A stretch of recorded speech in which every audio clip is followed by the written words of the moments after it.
Johann Peter Rockefeller was born 17th of October 1681 in Seggendorf, Germany in the Rhine region.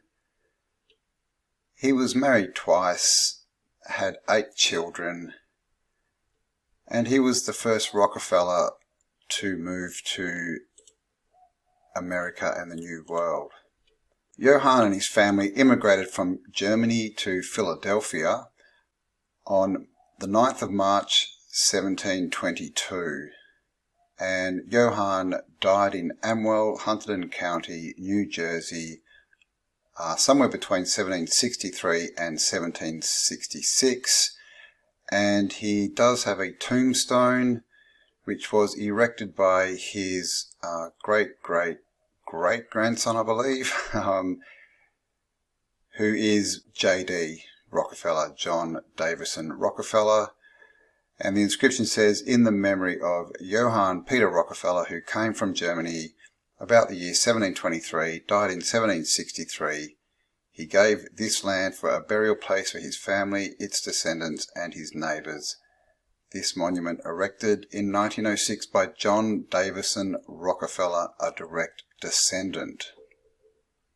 So a bit of the history about Philadelphia, where Johann and his family landed, is it begins in 1682 when the city was founded by William Penn in the English Crown Province of Pennsylvania.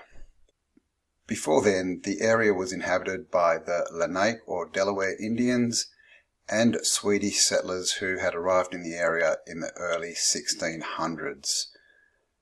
So this town was basically about 40 years old when Johann Rockefeller arrived, and I just thought we'd have a bit of a look at what Philadelphia actually looked like in the early 1700s. So this picture here is actually from 1770, and this is a depiction of Philadelphia. And as you can see, we have huge old world buildings. We have the columns, we have the porticos, we have the domes, we have antennas on all the domes, big brick buildings built right up on the waterfront, and this is clearly a man-made waterfront. You can see this right angle up here, and more houses going off into the distance.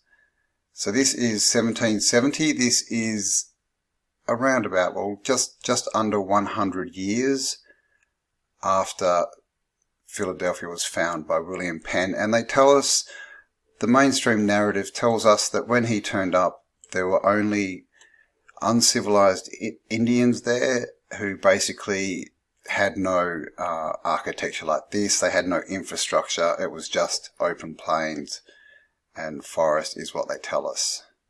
So less than 100 years. Okay, so this picture here is of Philadelphia again, and this is the 1700s. I'm not sure exactly what the date on this one is. I believe it was around the sort of 1750s, a bit earlier.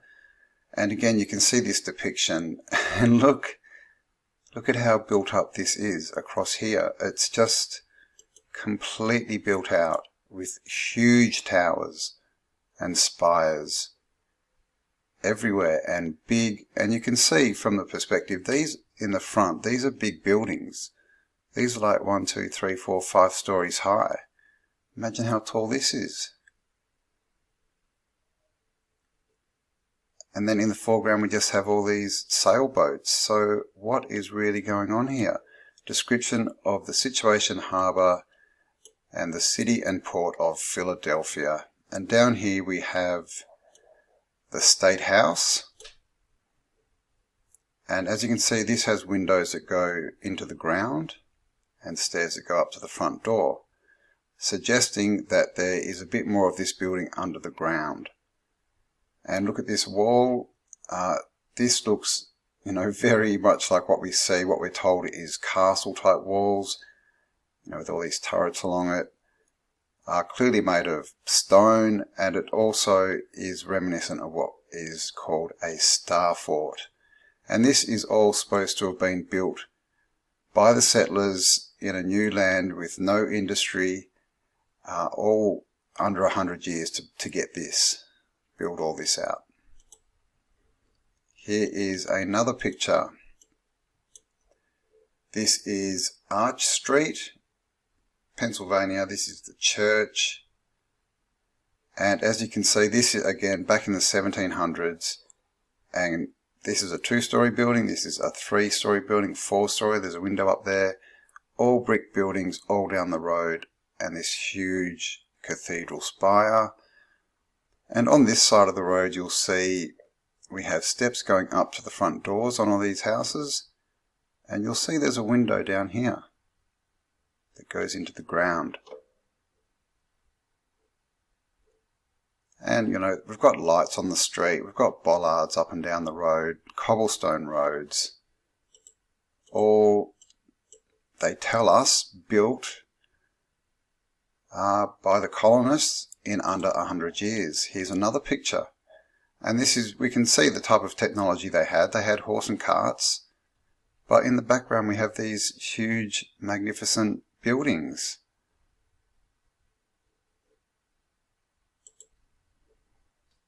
This is a map of Philadelphia. Again, this is the building we saw before. This is 1750.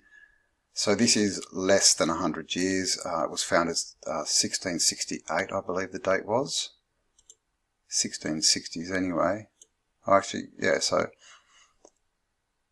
what am I saying? Yeah, under 100 years. And this building, again, clearly windows going straight into the ground.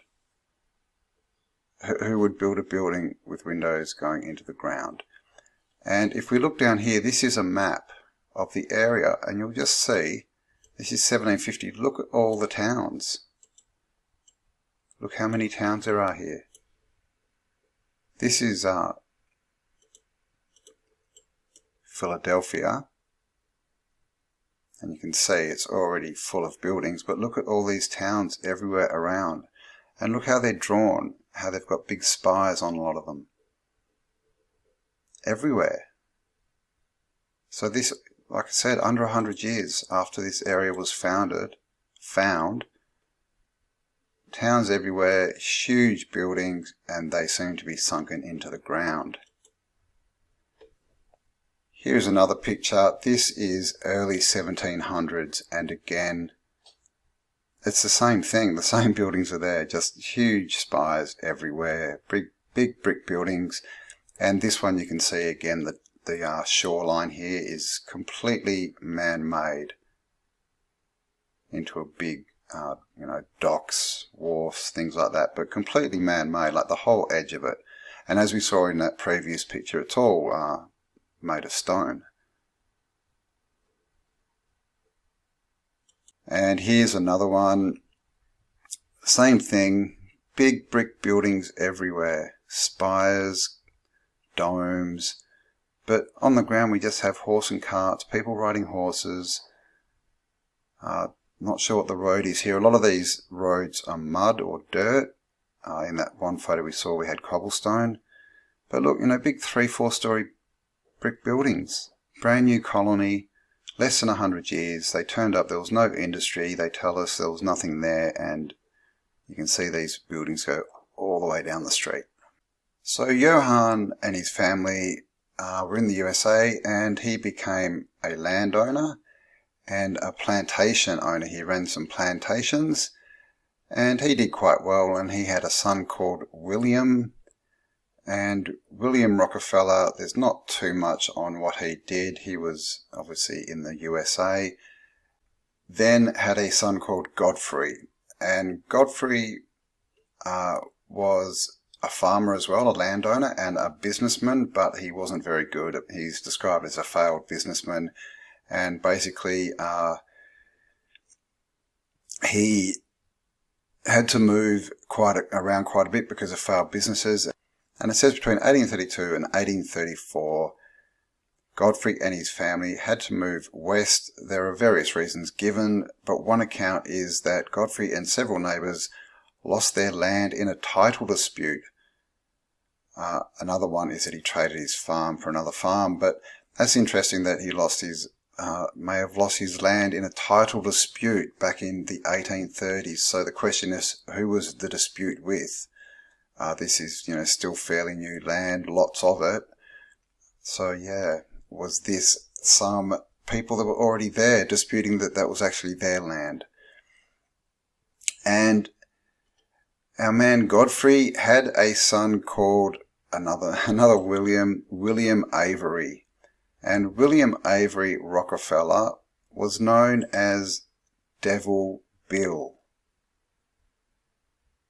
Okay, so Devil Bill was basically a con man, and he was one of these snake oil salesmen who went around the country selling his, potions and lotions, claiming he could cure cancer and every other disease and ailment, and basically just stole everyone's money and left town, much like the scenes that you see in many old, Western movies of these guys. The old snake oil salesman, that was Devil Bill. And an interesting story is, it says that when he met, because he's the father of John Davison Rockefeller, J.D. Rockefeller, and it says that when Devil Bill met J.D.'s mother, he actually knocked on her door pretending to be deaf and dumb. And it was part of a scam to try and get money, and she fell for him and didn't care that he was trying to scam her, because obviously he wasn't deaf and dumb, and she ended up marrying him. And Bill was off most of the time, running around the country ripping people off. He also had children with multiple other women and was accused of rape in at least one circumstance. And this is the family that J.D. Rockefeller grew up in. And he actually tried to hide all of his father's past, but it all came out in the end. So J.D. Rockefeller was raised by his father, who was of questionable ethics, to say the least, and his mother, who is described as very religious, but also as very cold and cruel. And basically, John grew up, and it says here, the story goes that by the age of 12, he had already saved $50, and then he loaned it to a farmer at 7% interest, payable in 1 year. This was supposed to be the start of John's business career, where he learnt the value of charging interest to people and having money work for him. And at the age of 16, he began working in Cleveland as a bookkeeper. After a few years, he had a dispute with his boss over pay and decided to leave. Now, at this point, he'd already saved up some money, and he got a partner, and they started a commission merchants business where they traded grain, meats, hay, and other miscellaneous goods. And what happened? This was in 1860, and it was the start of the outbreak of the Civil War, and wouldn't you know it, J.D. Rockefeller just happened to get the commission to supply the army with all its food and other bits and pieces, and within his first year of business at 21, he had made $500,000. So John started looking into other businesses and decided that oil was the way to go. And in the 1860s, oil was mainly used, they were getting kerosene off it to light lamps. But the whole history of the digging for oil is something that will need to be looked into deeper at a later date, because there were all these oil wells, but at the time there wasn't many things that actually used oil. So after a few years, JD had made a lot of money in his business supplying the Civil War armies, but as that started to diminish, he started to look for other businesses, and he formed a business in 1863, and a year later had a dispute with his partner and bought him out. And so by 1865, JD basically, at the age of 24, owned his own oil refinery business. He wasn't a driller, he just wanted to refine because he thought that drilling was too expensive, too hit and miss. He just wanted to be where the guaranteed profits were. JD built this company up with his brother William, and by 1890, a couple of decades later, they had a 90% monopoly on the oil business in the USA.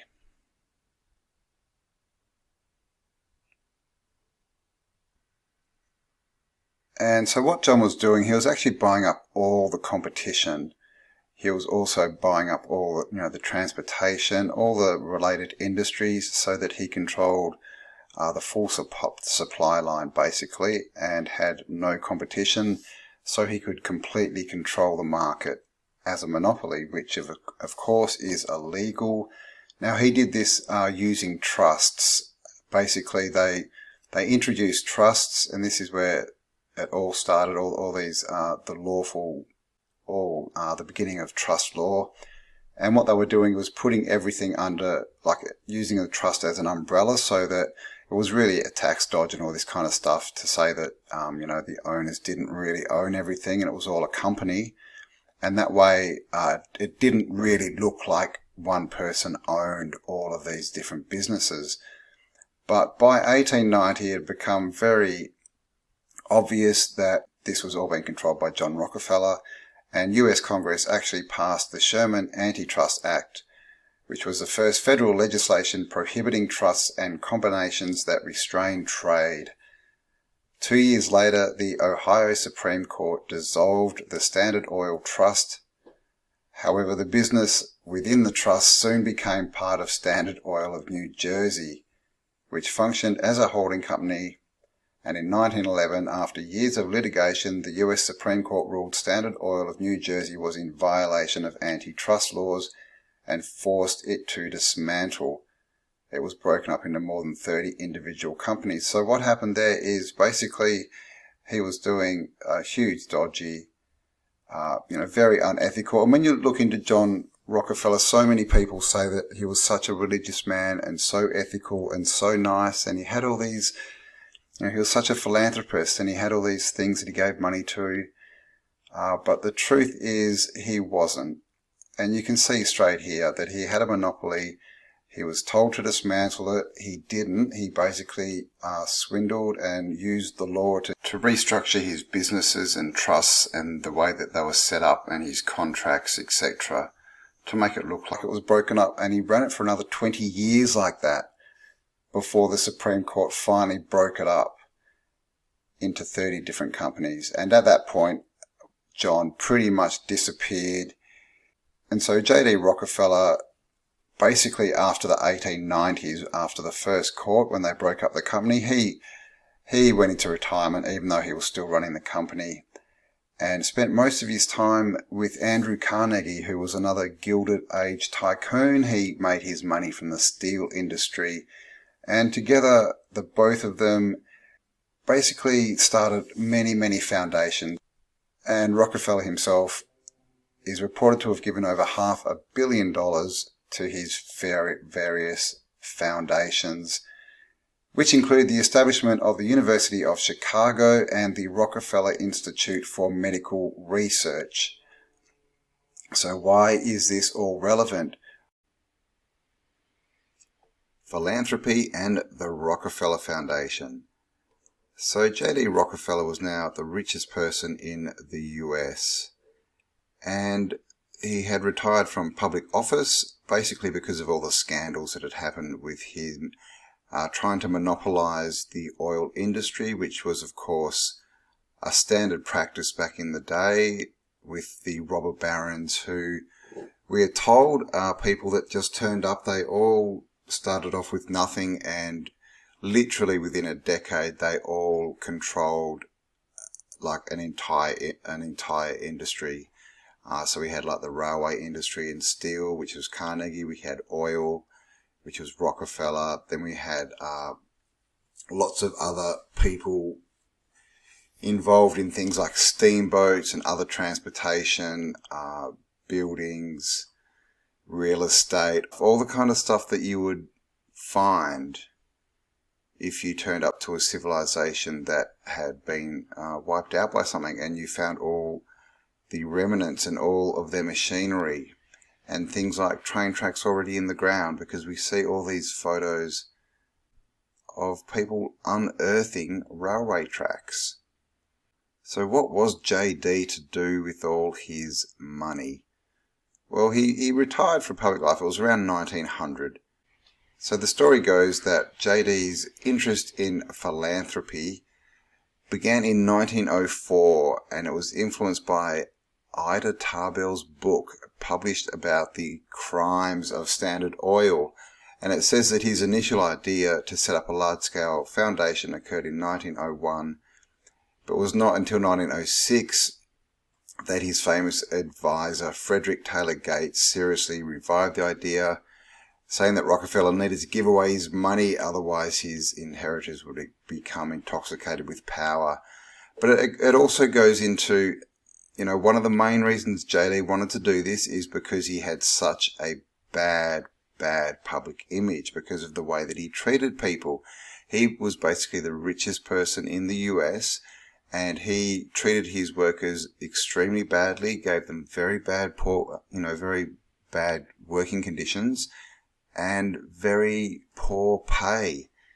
And he was the richest man in the US, and he was underpaying all his workers. So people did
not like this guy.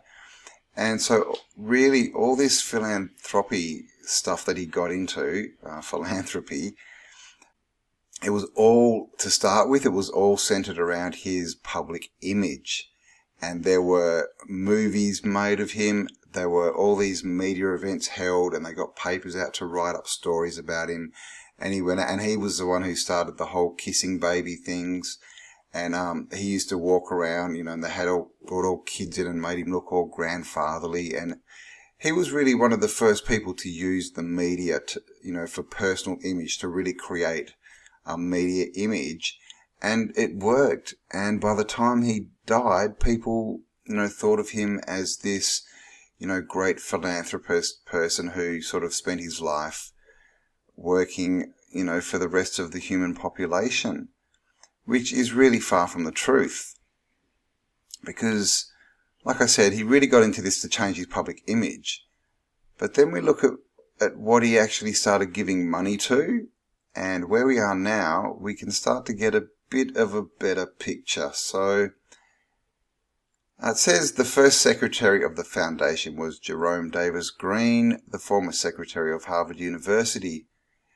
He created a board, and the first grant was $100,000, which they gave to the American Red Cross. But it wasn't just money given to them, it was to purchase property for their headquarters in Washington, D.C. At the beginning, the foundation was global in its approach and concentrated in its first decade entirely on the sciences, public health, and medical education. And that is a recurring theme that you will see. So in 1913, the foundation set up the International Health Commission, later the International Health Board, the first appropriation of funds for work outside of the US, which was launched in international public health activities and expanded into the Sanitary Commission. So basically, what they were doing was going around the world and looking at health, and its early field research was on things like hookworm, malaria, yellow fever. And the commission established and endowed the world's Freudian slip, the world's first school of hygiene and public health at Johns Hopkins University. Okay, have we heard that name in the last couple of months, guys? Okay, and later at Harvard. They spent more than $25 million back in the day developing other public health schools.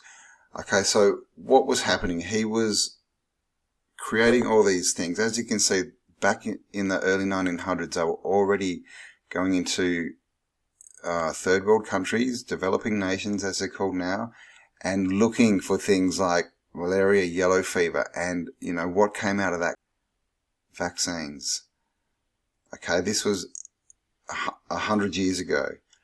And then he creates the world's first hygiene and public health at Johns Hopkins University. So straight away they're getting into this whole health hygiene thing.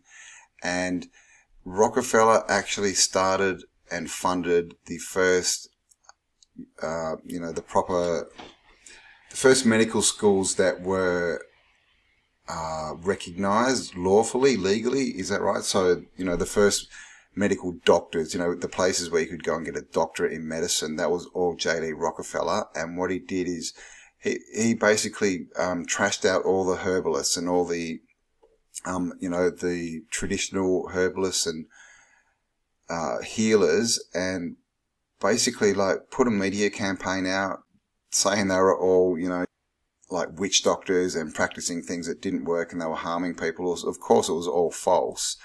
And he started promoting allopathic medicine. Okay, so allopathic medicine, there were two types of medicine back there. There was the herbalism and allopathic, which was basically using minerals and they used to grind up rocks and different chemicals and stuff and try to fix people with that. And they were into, bleeding people and leeches and all this kind of stuff, which never worked.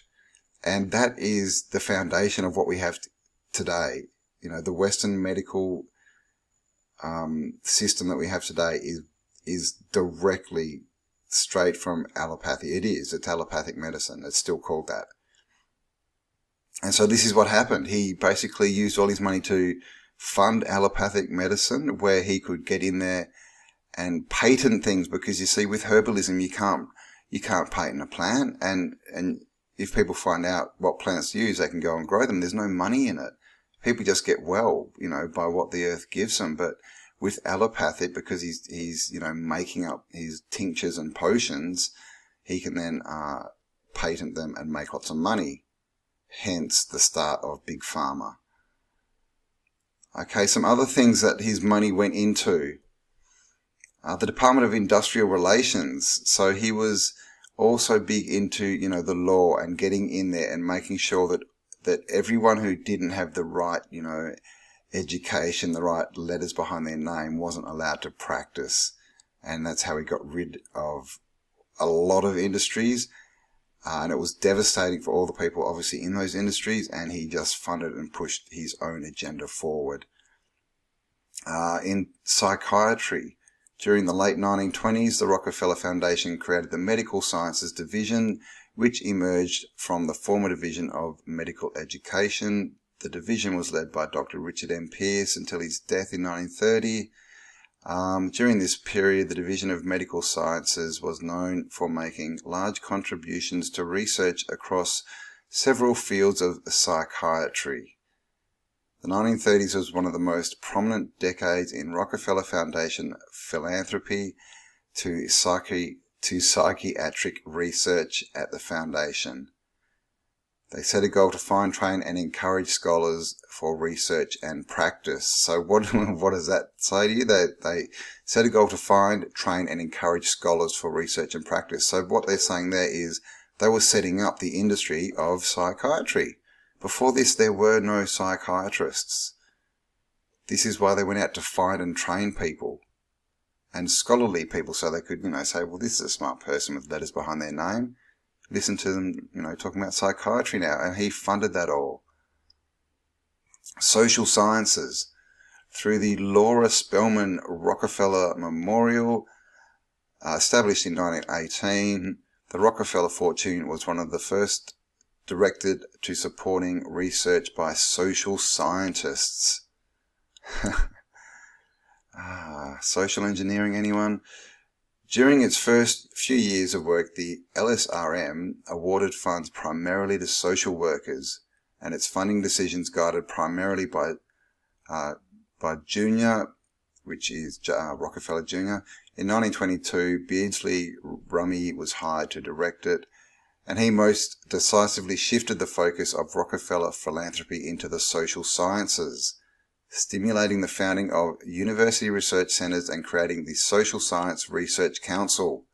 Okay, now where do you think that led, guys? Social Science Research Council, we're talking social workers, the social system, these people who come out to people's houses, tell them how to raise their children, and if they don't tick the boxes, take their children away from them. Okay, this is the beginning of that. Rockefeller again. Okay, let's go down. Eugenics. Beginning in 1930, the Rockefeller Foundation provided financial support to the Kaiser Wilhelm Institute of Anthropology, Human Hereditary and Eugenics, which later inspired and conducted eugenics experiments in the Third Reich. The Rockefeller Foundation funded Nazi racial studies even after it was clear that the research was being used to rationalize the demonizing of Jews and other groups. Up until 1939, the Rockefeller Foundation was funding research used to support Nazi racial science studies. Okay, that's what they tell us. The funding didn't stop in 1939, and I think we all know that. Anyone who's looked into this knows that, and knows what happened after this. After World War II with Project Paperclip and Rockefeller. Was it Rockefeller? Pretty sure it was Rockefeller. Was a known. No, sorry. Bush Senior was also in there, and he was basically put on trial, but he wasn't jailed, but he was also working with the armies from Germany. Can I say that? Don't want to get this video cut. Hi YouTube, if you're listening, I'm just reading articles. Alright, so there you go. They funded, it's here, this is actually on Wikipedia. So that's all I'm doing, YouTube, reading Wikipedia. They funded the Nazis, it said, up until 1939. Okay, and then the foundation also supported the early initiatives of Henry Kissinger, such as his directorship of Harvard's international seminars, funded as well by the CIA and the early foreign policy magazine Confluence, both established by him while he was still a graduate student. So, oh gosh. Are you getting the picture here, guys? And of course we know that the Rockefellers were basically bankrolled by the Rothschilds. Hope that doesn't get this video cut. But yeah, the Rothschilds, the Red Shields, that they were bankrolling all of this, and that money came, of course, from England back in the 1700s with the whole Amschel Rothschild saga. Alright, so throughout the years, the foundation had expanded greatly in scope. Historically, it had given away more than $14 billion in today's dollars to thousands of grantees worldwide, and had assisted directly in the training of nearly 13,000 Rockefeller Fellows. Its overall philanthropic activity has been divided into 5 main subject areas. We have medical, health, and population sciences. Okay, where are we at the moment, guys? Agriculture and natural sciences. So agriculture, food supply. Natural sciences, environmentalism, greenhouse, warming, yes. Arts and humanities, of course, that's pretty much been destroyed. Social sciences, of course, we get into, that's all to do with children, foster care, all this kind of stuff. And of course, international relations, of course. So this is where the Rockefeller money went. And it says down here, thousands of scientists and scholars from all over the world have received foundation fellowships and scholarships for advanced study in major scientific disciplines. In addition, the foundation has provided significant and often substantial research grants to finance conferences and assists with published studies, as well as funding departments and programs to a vast range of foreign policy and educational organizations. Okay, now, do you see what's happened here? Like just that paragraph there. I'll read it again. Thousands of scientists and scholars from all over the world have received foundation fellowships and scholarships for advanced study in major scientific disciplines. In addition, the foundation has provided significant and often substantial research grants to finance conferences and assist with published studies, as well as funding departments and programs to a vast range of foreign policy and educational organizations. What that is saying, they've now monopolized. They went from oil. Now, this was JD's greatest, gift to the cabal was monopolization. They even brought out a game called Monopoly and tried to teach people it was the right thing to do. This statement here, this paragraph says that they went out, they created basically the education systems and also the graduate systems where you get degrees and you're recognized and you can legally practice these so-called sciences. They then went out, and it said they went out and they hunted, they looked for people that they could then retrain and then give money to go out and to teach and to preach this new philosophy. And this was across, health, eugenics, social structures. I mean, this is the whole of society monopolized. I don't know how else to say it. Okay, so the vast range of organizations that they funded included the Council on Foreign Relations, the Royal Institute of International Affairs, the Carnegie Endowment for International Peace, Brookings Institute, the World Bank, Harvard University, Yale University, Princeton University, Columbia University, University of the Philippines, McGill University, the Library of Congress. Wow. Bodleian Library, Oxford University, the Population Council, Social Science Research Council, the National Bureau of Economic Research, the National Institute of Public Health of Japan, the Group of 30, the London School of Economics, the University of Lyon in France, the Trinidad Regional Virus Laboratory, the Results for Development Institute, the Mahidol University in Thailand. It's just some of the people they fund. The Rockefeller Foundation has accomplished some notable achievements, such as financially supported education in the United States. Everyone gets to be indoctrinated for free. They helped establish the London School of Hygiene and Tropical Medicine, established Johns Hopkins School of Public Health. Here's that name again, Harvard School of Public Health, established the School of Hygiene. Okay, and this was all back in the 1920s and 30s, guys. Okay, London School of Hygiene, the Harvard School of Public Health, Johns Hopkins Public Health, the School of Hygiene. Okay, what's going on at the moment? What are people washing their hands with? What are people putting on their faces? They also developed the vaccine to prevent yellow fever. First vaccines came from the same money source. They helped the new school provide a haven for scholars threatened by Nazis. That's a nice way of saying Project Paperclip, isn't it?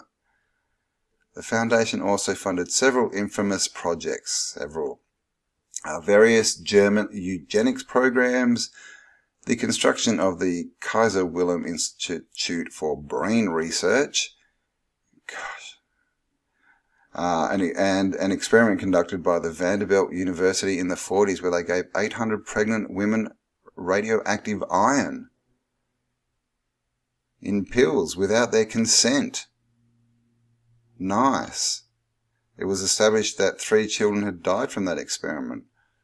Ah, gosh. And then we get into the Green Revolution. Agriculture was introduced to the natural science. What do these guys, seriously, what are they not funding and controlling? Agriculture was introduced to the Natural Sciences Division of the Foundation in the major reorganization of 1928 to 1941. Now, back around that time as well, guys, something big happened in farming. And it's still going as far as, family farms hardly exist anymore. They've all been bought out by corporations and corporatized. But back around the 20s and 30s was where, the big change went from, the smaller family farms that were just growing their crops and, growing a diverse amount of crops and selling them more market garden type things. And it changed to monoculture, to just growing these big fields of, one grain, wheat and barley, and using tons of fertilizer to do it. And that's still what's going on today, and we are seeing the results all over the earth, with pollution in rivers, with land degradation, soil erosion, etc., etc., etc. So this is all, again, thanks to J.D. Rockefeller and his philanthropy. Okay, by 1943, the program under the Foundation's Mexican agricultural project had proved such a success with the science of corn propagation and general principles of agronomy that it wasn't until that it was exported to other Latin American countries. There you go. So they just changed the food source and basically the traditions of South America. And what are they doing at the moment in India with Terminator seeds? And, this is the whole thing. This is where Monsanto came from. In 1956, a program was taken to India. In 56. And again, India, guys. India, and the Vedas and the Vedic tradition. India is a very ancient civilization. It's a big, big Tartarian Moorish stronghold. That's why they were trying to whack it so hard, and it ended up obviously with the British taking over late last century, late in the 1800s. So the program was taken to India, again with geopolitical imperative and providing an antidote to communism. So they say it wasn't until 59 that the senior foundation officials succeeded in getting the Ford Foundation into Henry, and later USAID, and later still the World Bank, to sign on the major philanthropic project known to the world as the Green Revolution. It was originally conceived in 1943 as CIMIT. That's an acronym which means the International Maize and Wheat Improvement Center. In Mexico, it also provided significant funding for the Rice Institute. So basically, they got into all the staple cereals and monopolized that as well. Costing around $600 million over 50 years, the revolution brought new farming technology, increased productivity, expanded crop yields, and mass fertilization to many countries throughout the world. Later, it funded over $100 million of plant biotech researched and trained over 400 scientists from Asia, Africa and Latin America. It also invested in the production of transgenic crops, including rice and maize. So there you go, GMO. In 1999, the President Gordon Conway addressed the Monsanto Company board directors, warning of the possible social and environmental dangers as the biotech and requesting them to disavow the use of so-called terminator genes. The company later complied. Well, I'm not sure if that's gone through. I know they've definitely been taken to court and they've had to pay lots of money, so I hope that that's been retracted. They're not doing that anymore, because this is what they were doing. They went into India, and if you don't know the story, Monsanto went in and they were selling seeds which people have termed the terminator seeds, because what happens with these seeds is you plant them and you get your crop and you get all the seeds from the crop, but none of those seeds will grow. So you can sell that crop, but you don't have seeds for the next season, so you then have to go back to Monsanto and buy more seed. And what happened in India is a lot of the seed wasn't sprouting, and farmers put all their money into this seed. They didn't get a crop. They couldn't afford to grow their next year's crop, and so they basically, in India there's a law that if you die of natural causes, that your debt goes to your family, but if you die of suicide, your debt is wiped. So you can imagine what went on in India. Over 67,000 farmers committed suicide over terminator seeds. Actually, and that figure's a few years old. It's probably a lot more now. So this is what's going on. This is what has gone on all last century with this money that was basically stolen from the New World, from the USA. Just going to read this little bit here that says the Rockefeller Foundation Communications for Social Change Network. The network is enabled by the Rockefeller Foundation for collaboration between experts and communication professionals that include grassroots, community-based and international non-governmental organizations, as well as multilateral and bilateral entities. Its involvement in AIDS prevention was based on promoting deep-rooted social changes that stem from informed and inclusive public engagement. However, it recognized that wide-scale educational programs focused on altering individual behavior played a critical role. God, I'm not feeling very... That the wide-scale educational campaigns focused on altering individual behavior played a critical role. This is exactly where we find ourselves now. And I am trying to be careful. YouTube, please, YouTube censors.